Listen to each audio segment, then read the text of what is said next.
Hello guys, welcome back to Shyam blogs. तो अभी इस व्लॉग में हम जानेंगे कि हमारा जो मकान है इसमें कंस्ट्रक्शन का काम चल रहा है।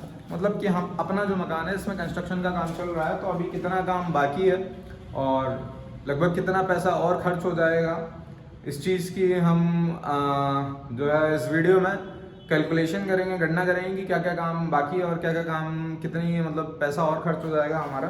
तो देखते हैं फटाक से कितना काम अभी तक हो गया है। तो किचन ये लगभग लग चुकी है और इधर एक स्लैब खड़ा होना बाकी है, जो मेरे पीछे आप देख सकते हो। इधर पे एक स्लैब खड़ा होना बाकी है, ये काम मिस्त्री आज करेगा आके।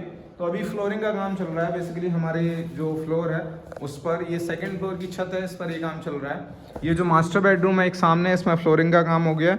इस वाले एक ये स्मॉल रूम है, इसमें अभी फ्लोरिंग का काम नहीं हुआ है क्योंकि आप देख सकते हैं इसमें काफ़ी सारा कबाड़ा जो है भरा हुआ है। और ये वाला जो बेडरूम है, इस बेडरूम में, इस वाले बेडरूम में फ्लोरिंग का वर्क हो चुका है। सामने है हमारी किचन, ये है हॉल, हॉल में भी फ्लोरिंग का वर्क हो चुका है। तो अभी जानेंगे कि कितना जो काम है वो पेंडिंग है हमारा। तो अभी जो है पूरे के पूरे मकान में आप देख सकते हो कहीं भी डोर नहीं, इसमें भी डोर नहीं है, इसमें भी डोर नहीं है, इसमें भी डोर नहीं है और इधर भी डोर नहीं है। तो डोर लगवाने का खर्चा लगभग आ जाएगा हमारा 50,000 रुपये का, क्योंकि ये जो है बड़ा डोर है और इस पर माइका भी लगवाना पड़ेगा और हैंडल वाले लॉक भी लगवाने पड़ेंगे और साथ ही साथ एक जाली का गेट भी लगवाना पड़ेगा, क्योंकि ये वाला जो डोर है ये मेन डोर है और अगर जाली नहीं लगवाई तो मच्छर आएंगे। और साथ ही साथ ये डबल पाताम का डोर जो चौखट है। अब इसके साथ ही 50,000 का खर्चा हमारा ये हो गया। फिर उसके बाद हमें इसमें मम्मी ने बोला है कि इस हॉल में करवानी है फॉल सीलिंग। तो फॉल सीलिंग का खर्चा आता है लगभग 120 रुपये स्क्वायर फीट फॉल सीलिंग होती है, जिसमें ये वाला हमारा जो हॉल है ये है 20 बाई 10 का। यहाँ से लेके उस बीम तक फॉल सीलिंग करवानी है। तो 20 बाई 10 लगभग 200 स्क्वायर फीट हो जाएगा हमारा एरिया। तो ये 24,000 रुपये की हो जाएगी हमारी फॉल सीलिंग इसमें। और 50,000 रुपये का हमारे हो गए थे डोर लगाने का खर्चा। तो ये है इतनी बात। और फिर उसके बाद जब डोर्स लग जाएंगे, और अभी हमारे जैसा कि आप देख रहे होंगे कि प्लास्टर हुआ है, इसमें पुट्टी का वर्क नहीं हुआ है। तो पुट्टी की लेबर जो है वो बहुत महंगी है और 20,000 रुपये का लगभग माल जो है लग जाएगा इसमें। तो हो गए 94,000 रुपये और उसके बाद 20,000 रुपये की ही लेबर लग जाएगी, क्योंकि आजकल आपने देखा होगा कि माल लगता है कम रुपए का।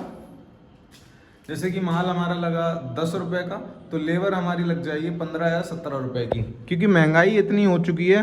और मिस्त्री जो है, लेबर जो है कम काम करती है, काम करना ही नहीं चाहती। आपने नोटिस किया होगा कि जैसे आप बालू मंगा रहे हो 10,000 रुपये की या 7,000 रुपये की, तो उस बालू को लगाने में मिस्त्री ले लेगा कम से कम जो लेबर लग जाएगी वो 15,000 की लग जाएगी। तो माल आजकल सस्ता पड़ रहा है, मटेरियल सस्ता पड़ रहा है देन कंपेयर टू, तुलना में हमारे लेबर और मिस्त्री के।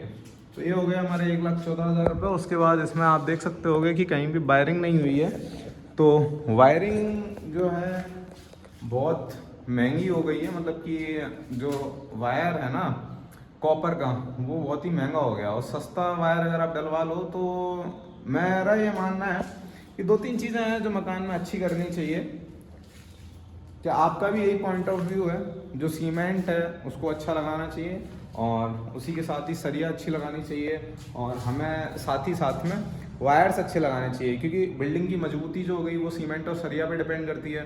उसके बाद जो लाइट की मजबूती है वो पूरी की पूरी वायरिंग पे डिपेंड करती है। अगर आपने कहीं भी लोड डाला और फॉल्ट हो गया, लाइन जल गई पाइप्स में, तो फिर ये समझ लो कि आपका बहुत ज़्यादा खर्चा आने वाला है उसके बाद। तो लाइट वायरिंग का काम और ये आपका सीमेंट और ये सरिया का काम, ये बहुत ही अच्छा करवाइए। अगर अच्छा नहीं करवाएंगे तो आपको प्रॉब्लम्स फेस करनी पड़ेंगी बाद में। तो ये हुआ। तो वायरिंग लगभग आएगी, मैंने पता किया था 50,000 रुपये की। तो ये हमारा 1,64,000 रुपये हो गया। अब इसमें डोर्स लग चुके हैं, पुट्टी हो चुकी है और वायरिंग हो चुकी है। फिर उसके बाद जो वायरिंग करेगा उसको हमें देने पड़ेंगे 10,000 रुपये। 10,000 रुपये में वो स्विच बोर्ड भी लगाएगा और स्विच बोर्ड आएंगे लगभग हमारे 15,000 रुपये के। तो 1,89,000 हो गए हमारे, मतलब लगभग 1,90,000 के आसपास। उसके बाद जो है अब हमारी वायरिंग हो चुकी है, स्विच बोर्ड लग चुके हैं, पुट्टी हो चुकी है, डोर्स लग चुके हैं। अब हमारा क्या रह जाएगा, फॉल सीलिंग भी हो चुकी है।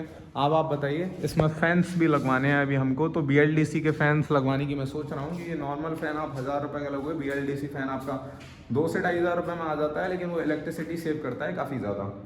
तो लगभग हमारे 10,000 रुपये के आएंगे फैंस, तो 1,99,000 रुपये हो गया। और ये पोर्शन जो है, ये जो फ्लैट जो है ये तैयार हो गया, बट स्टिल अभी हमें टेप्स भी लगवाने हैं, और टेप्स और कमोड लगवाने का खर्चा लगभग as per according to me आएगा, क्योंकि एक टेप आता है हमारा 1000 रुपये के आसपास का, अगर आप जैगुआर का लोगे या पेरीवेयर का लोगे तो लगभग आ जाएंगे हमारे 15,000 के टेप्स हो गए, और कमोड वगैरह तो 15,000 में नहीं लगेंगे, 10,000 रुपये कमोड के लिए और रख लो, क्योंकि 5,000 रुपये का लगभग एक कमोड आता है, और हमारे पास 2 वॉशरूम है, और इसी के साथ हमारे वॉश बेसिन भी आएंगे लगभग 5-5 हज़ार के, क्योंकि 2,000 रुपये का वॉशन आता है, उसकी जो फिटिंग होती है, मतलब उसका जो टेप होता है वो 1,5-2 हज़ार का टेप आता है, और एक एंगल कॉक लगता है, तो लगभग 10,000 रुपये हमारे ये हो गए। तो इसमें टेप्स लग गए हैं, कमोड लग गया है, वॉशन लग गया है, और सारी चीज़ें हो गई हैं, पुट्टी हो गई है, और POP का खर्चा हमने नहीं जोड़ा है, लेबरिंग सारी चीज़ें हो गई हैं, ये पोर्शन तैयार हो जाएगा। तो लगभग अभी हमें ज़रूरत है 2,34,000 रुपये की, और लगभग ये मान के चलिए 2.5 लाख रुपए की, और उसमें भी फिर हमें अभी यहाँ पर फर्नीचर का काम अधूरा है किचन में, जैसा कि आप देख सकते हो। तो फर्नीचर लगवाना पड़ेगा, तो लगभग नीचे 25,000 रुपये का, और ऊपर भी 50,000 रुपये का फर्नीचर लगेगा, और 10,000 रुपये का RO लगेगा इसमें, तो 60,000 रुपये ये हो गया। तो लगभग अभी हमें 2,94,000 यानी कि 3 लाख रुपए की और ज़रूरत है इस मकान को, इस फ्लैट को रेडी करवाने के लिए। साथ ही साथ अभी जो काम कर रहा है हमारा फ्लोरिंग वाला, उसको भी पैसे देने पड़ेंगे, तो अभी उसको कुछ पैसे दे दिए, उसको कुछ पैसे नहीं दिए हैं, तो जैसे जैसे काम होता जाएगा उसके पैसे देते जा रहे हैं हम लोग। तो इसको बनवाने में काफ़ी ज़्यादा खर्चा आएगा। मैंने देखा है लोग मकान बनवा लेते हैं, लेकिन तैयार करवाने में दिक्कत होती है। आज के समय में मकान तैयार करवाना भी एक ड्रीम है लोगों का, तो ये चीज़ है। अगर ये ब्लॉग आपको अच्छा लगा हो तो ब्लॉग को लाइक करें, चैनल को सब्सक्राइब करें, क्योंकि हम इस मकान की पूरी प्रोग्रेस आपको दिखा रहे हैं, और हमारी एक साइट और